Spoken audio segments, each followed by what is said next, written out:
Hello students, कैसे हैं आप सब। स्वागत है आप सबका आगाज इंस्टीट्यूट में।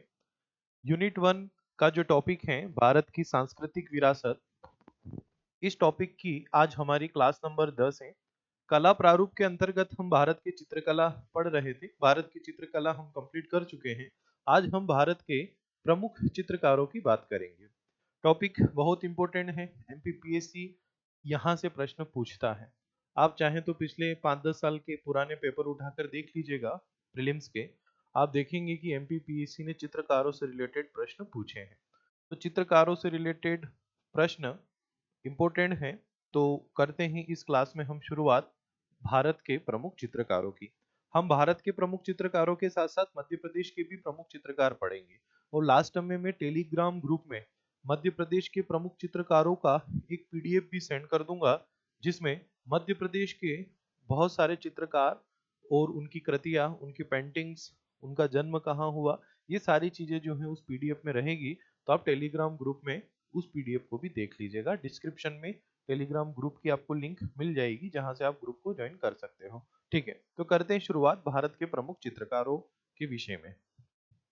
भारत के प्रमुख चित्रकारों की यदि हम बात करें तो सबसे पहला नाम जो हमें मिलता है वह मिलता है राजा रवि वर्मा का। राजा रवि वर्मा, है ना, जिनका जन्म वर्ष 1848 में केरल में हुआ था। और इनकी जो प्रमुख कृतियां थी वह प्रमुख कृतियां थी शंकुतला, है ना। आपने अगर एक कहानी सुनी हो राजा दुष्यंत और शंकुतला की, कि किस प्रकार से शंकुतला और दुष्यंत एक दोनों से दूर होते हैं और शंकुतला किस प्रकार से दुष्यंत का इंतजार करती है ना। आपने सुना होगा, कालिदास ने पूरी ये कहानी लिखी है इस घटना पर। तो राजा रवि वर्मा ने जो है इस शंकुतला से रिलेटेड चित्रों को बनाया है और ये इनकी श्रेष्ठ कृतियों में भी मानी जाती है शंकुतला, है ना। एग्जामिनर आपसे ऐसा भी प्रश्न पूछ सकता है कि शंकुतला जो फेमस पेंटिंग है वो निम्न में से किस चित्रकार की है ना। इस टाइप से भी प्रश्न आ सकते हैं। तो शंकुतला जो फेमस पेंटिंग है वह है राजा रवि वर्मा की। बाकी इनकी और पेंटिंग्स हैं, जैसे हंस दमयंती, नायर लेडी एडोरिंग हर एयर, है ना। इसके अलावा इन्होंने रामायण और महाभारत के भी चित्र बनाए हैं। लेकिन इन सब में जो आपको याद रखना है वो शंकुतला को याद रखना है। प्रश्न यहाँ से एग्जामिनर पूछ सकता है। राजा रवि वर्मा ने पौराणिक विषयों के अलावा राजघरानों और उल्लेखनीय जो व्यक्ति हैं उनके भी चित्र बनाए हैं। और इनकी जो पेंटिंग थी ये शंकुतला, इस पेंटिंग के लिए इनको वियना, है ना, वियना कला प्रदर्शनी में स्वर्ण पदक भी इनको मिला था वर्ष 1873 में। तो आप समझ सकते हो कि ये पेंटिंग कितनी खास रही होगी, जिसके लिए इन्हें स्वर्ण पदक भी मिला है वियना कला प्रदर्शनी में। ठीक है स्टूडेंट। तो राजा रवि वर्मा एक प्रमुख चित्रकार थे, केरल में इनका जन्म हुआ था। और इनकी एक खास पेंटिंग है जिसका नाम आपको याद रखना है, शंकुतला। और ये पेंटिंग कुछ इस प्रकार की थी, एक चित्र इस पेंटिंग का मैं आपको बता रहा हूँ, है ना। और भी शंकुतला के इन्होंने बहुत सारे चित्र बनाए हैं, है ना। यहाँ पर आप शंकुतला को देख सकते हो, है ना। और भी इन्होंने इस कड़ी में चित्र बनाए हैं। ठीक है, ये चित्र आपने कई बार देखा होगा लोगों के घरों में कहीं पर, है ना। ये पेंटिंग है जो राजा रवि वर्मा की थी। ठीक है, आगे बढ़ते हैं। नेक्स्ट जो प्रमुख चित्रकार हैं वह है अवनींद्र नाथ टैगोर। ये भी बड़े फेमस चित्रकार हैं, है ना। इनके विषय में भी एक दो फैक्ट ऐसे हैं जो परीक्षक आपसे एग्जाम में पूछ सकता है। इनका जन्म कहाँ हुआ था, तो कोलकाता में हुआ था 1907 में। जो टैगोर थे अवनींद्र नाथ, इन्होंने अपने भाई गगनेंद्र नाथ टैगोर के साथ मिलकर Indian society of oriental art की स्थापना की थी। तो ये प्रश्न एग्जामिनर पूछ सकता है, Indian society of oriental art की स्थापना किसने की थी, है ना। तो ये किसने की थी, ये की थी अवनींद्र नाथ ने, है ना। ऑप्शन में अवनींद्र नाथ आपको देखने को मिलेगा। ठीक है, ये आर्ट से रिलेटेड सोसाइटी है और आपकी सिलेबस में भी आर्ट एंड कल्चर है, इसलिए प्रश्न परीक्षा में आ सकता है। इनकी यदि हम प्रमुख पेंटिंग की बात करें तो भारत माता जो है इनकी बड़ी फेमस पेंटिंग है ना। एग्जामिनर पूछेगा तो प्रश्न पूछ सकता है कि प्रसिद्ध भारत माता पेंटिंग किस चित्रकार की है, इस टाइप से प्रश्न आ सकता है। भारत माता के अतिरिक्त राधा कृष्ण श्रृंखला, कृष्ण लीला श्रृंखला, the traveller and the lotus, the banished Yaksha और the Siddhas from upper air, Omar Khayyam series, mother of Ganesh Nandotsav, Laila Majnu, Arabian Nights series, Gandhi Tagore, है ना, कवि कंकन चंडी, कृष्ण मंगल और कुटुम कुटिम, ये और इनकी पेंटिंग्स है ना, ये सारी पेंटिंग्स हैं, है ना, इनकी पेंटिंग्स के नाम हैं, लेकिन इन सारी पेंटिंग में जो सबसे फेमस पेंटिंग है वो भारत माता है ना। हो सकता है कभी एग्जामिनर इनमें से भी कोई प्रश्न कर ले कि उमर खयाम सीरीज जो पेंटिंग है वो किसने बनाई थी, अवनींद्रनाथ टैगोर ने, या कवि कंकन चंडी फेमस पेंटिंग किसकी है ना, इस टाइप से भी प्रश्न हो सकता है। लेकिन मोस्टली चांस है भारत माता से ही प्रश्न एग्जामिनर पूछेगा, क्योंकि एग्जामिनर को अगर यहाँ से इनकी पेंटिंग से कोई प्रश्न पूछना है तो वो सबसे पहले भारत माता से ही प्रश्न करेगा, क्योंकि बहुत फेमस पेंटिंग है इनकी भारत माता, ठीक है, जो कि बड़ी प्रसिद्ध है। ठीक है, आप यहाँ ये फोटो देख सकते हैं भारत माता की, जो अवनींद्रनाथ टैगोर ने बनाई थी। ठीक है स्टूडेंट, तो ये आपको अवनींद्रनाथ टैगोर याद रखना है, भारत के प्रमुख चित्रकार थे। चलिए नेक्स्ट है जामिनी रॉय, इनका भी नाम आपने अवश्य सुना होगा, क्योंकि ये भी बड़े फेमस हस्ती रहे हैं। जामिनी राय जो है एक बहुत प्रसिद्ध आधुनिक भारतीय चित्रकार थे, जिन्होंने अपनी पेंटिंग में ग्रामीण बंगाल के आम लोगों को दर्शाया है। देखो, जहां पर राजा रवि वर्मा, अवनींद्रनाथ टैगोर पौराणिक कथाओं पर, है ना, कृष्ण लीला, रामायण, इन पर चित्रकारी करते हैं, वहीं जौमिनी राय जो है अपने चित्रकारी का जो विषय चुनते हैं वह चुनते हैं ग्रामीण परिवेश। जो बंगाल का जो ग्रामीण परिवेश था, जो आम लोग थे, उन आम लोगों को इन्होंने अपने चित्रों में दर्शाया है। और इनकी जो प्रमुख कृतियों में जो शामिल है वह है माँ और बच्चा, गांव के दृश्य, और तीन पुजारिन, इनकी बहुत फेमस पेंटिंग है ना। तीन पुजारिन जो है ये इनकी बहुत फेमस पेंटिंग है। मतलब अगर एग्जामिनर यहाँ से प्रश्न करेगा तो वो यही प्रश्न कर सकता है इनकी पेंटिंग से कि तीन पुजारिन पेंटिंग किस चित्रकार की है। तो तीन पुजारिन पेंटिंग जो है वह है जोमिनी जामिनी रॉय की बहुत फेमस पेंटिंग है। साथ में इन्होंने संथाल नर्तकिया और जानवरों की भी इन्होंने कई सारी पेंटिंग बनाई है, लेकिन तीन पुजारिन पेंटिंग जो है इनकी बहुत फेमस है। उन्होंने कुछ धार्मिक और पौराणिक श्रृंखलाएं बनाई है, जैसे रामायण श्रृंखला, कृष्ण और राधा श्रृंखला, है ना, यीशु मसीह, है ना, ये भी इन्होंने पेंटिंग्स बनाई है। इन्हें जो है पद्म भूषण पुरस्कार भी मिला है 1955 में, और ललित कला अकादमी पुरस्कार भी मिला है 1955 में। किसे? जोमिनी राय को। और इनकी जो पेंटिंग है तीन पुजारी, ये आप देख सकते हो यहाँ इमेज में, है ना, ये इनकी पेंटिंग जो है बड़ी फेमस पेंटिंग है तीन पुजारी, जहां पर इन्होंने तीन स्त्रियों को बनाया है ना, किसी के हाथ में माला है, किसी के हाथ में पूजा की थाली है, कोई हाथ जोड़कर पूजा कर रही है। तीन पुजारिन को इन्होंने इस पेंटिंग में दर्शाया है। चले नेक्स्ट, यदि हम बात करें तो अमृता शेरगिल, नाम आपने सुना होगा, क्योंकि ये प्रश्न व्यापम में भी आया हुआ है, यूपीएससी में भी यहाँ से प्रश्न आए हुए हैं।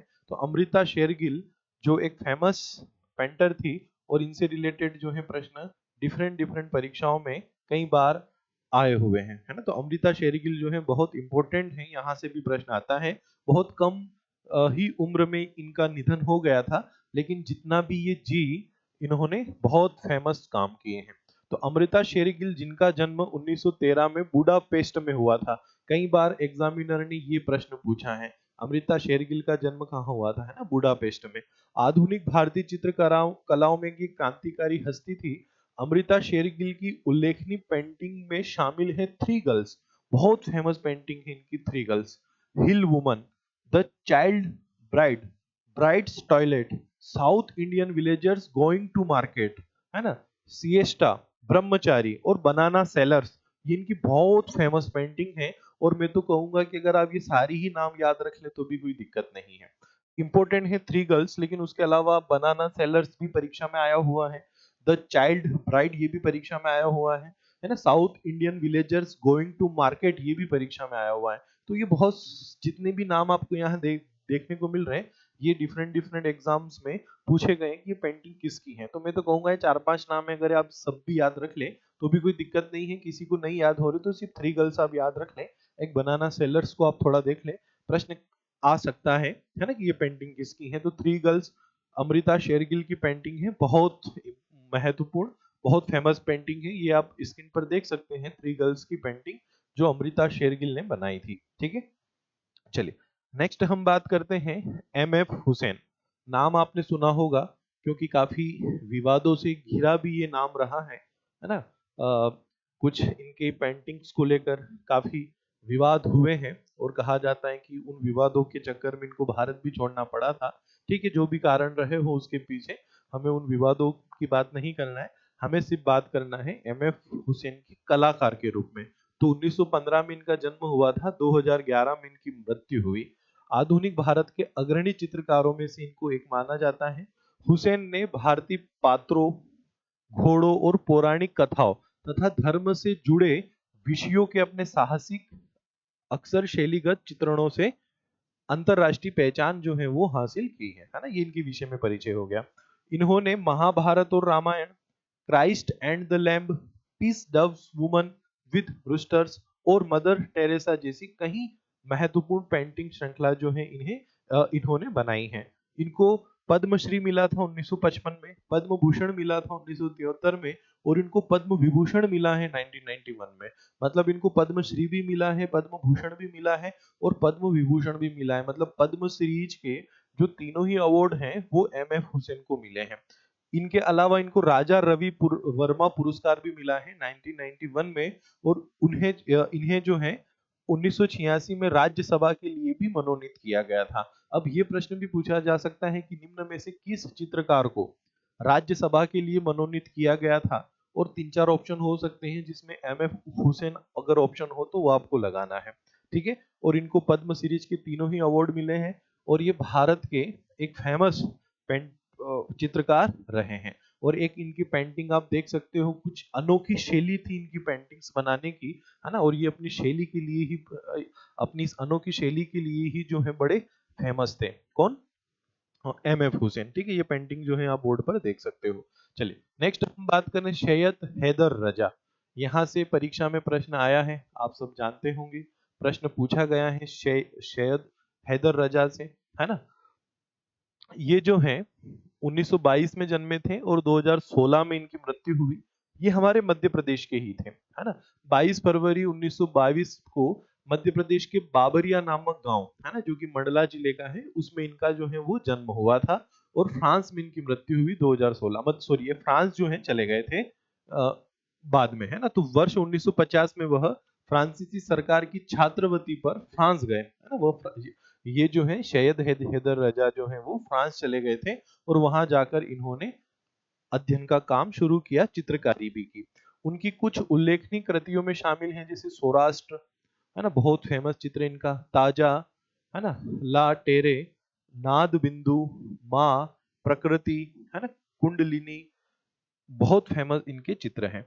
इनको पद्मश्री, पद्म भूषण और पद्म विभूषण तीनों मिला है। साथ ही साथ इनको कालिदास सम्मान भी मिला है ना। सैयद हैदर रजा को 1981 में इनको कालिदास सम्मान भी मिला है।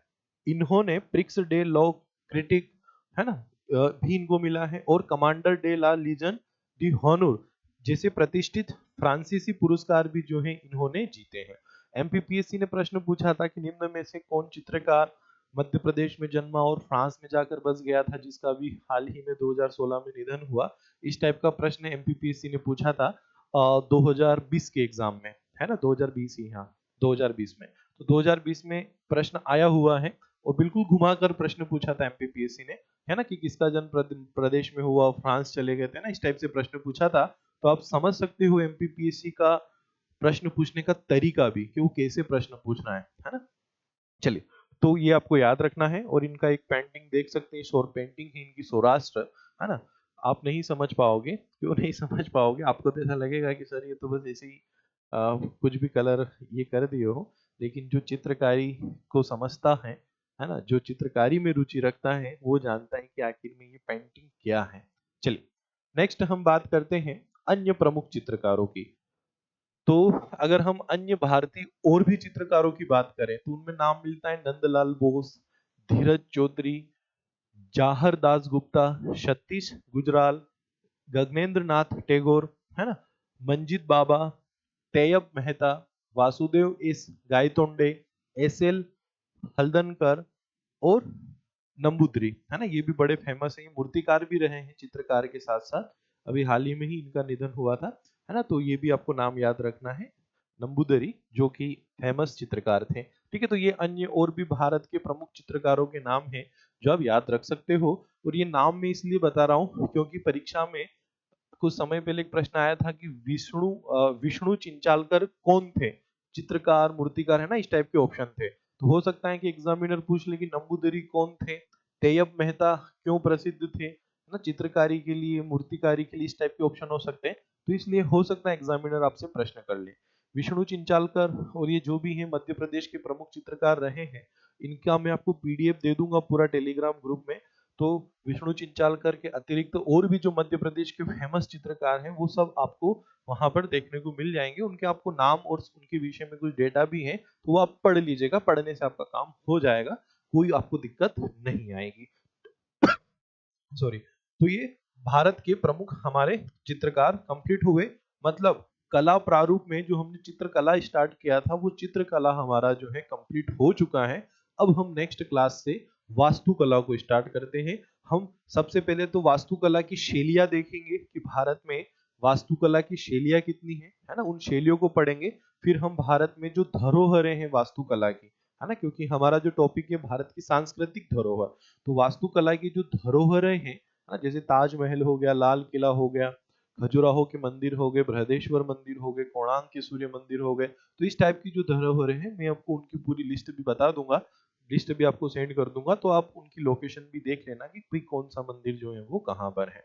ज्यादा लंबा सेशन नहीं होगा। सेशन का मतलब ये है कि जैसे चित्रकला में हमने 9-10 क्लासेस ली हैं, तो मुझे नहीं लगता है कि उसमें इतनी क्लासेस लगेगी, ये 2-3 क्लास में जो है वो कंप्लीट हो जाएगा। और हम कोशिश बिल्कुल कर रहे हैं कि बहुत जल्दी जो है इस टॉपिक को कंप्लीट अपन कर ले। ठीक है स्टूडेंट, और आप हाथों हाथ रिवीजन करते चलिए, है ना, हाथों हाथ आप चीजों का रिवीजन करते चलिए, है ना, ताकि बाद में आपका रिवीजन जल्दी हो जाए। एक दिन भी अगर आपको मिलता है तो आप आसानी से इन सब का रिवीजन कर सके। ठीक है, तो मिलते हैं अगली क्लास में। तब तक के लिए good day, goodbye, all the best सभी को। कोई भी डाउट हो तो आप मैसेज कीजिएगा।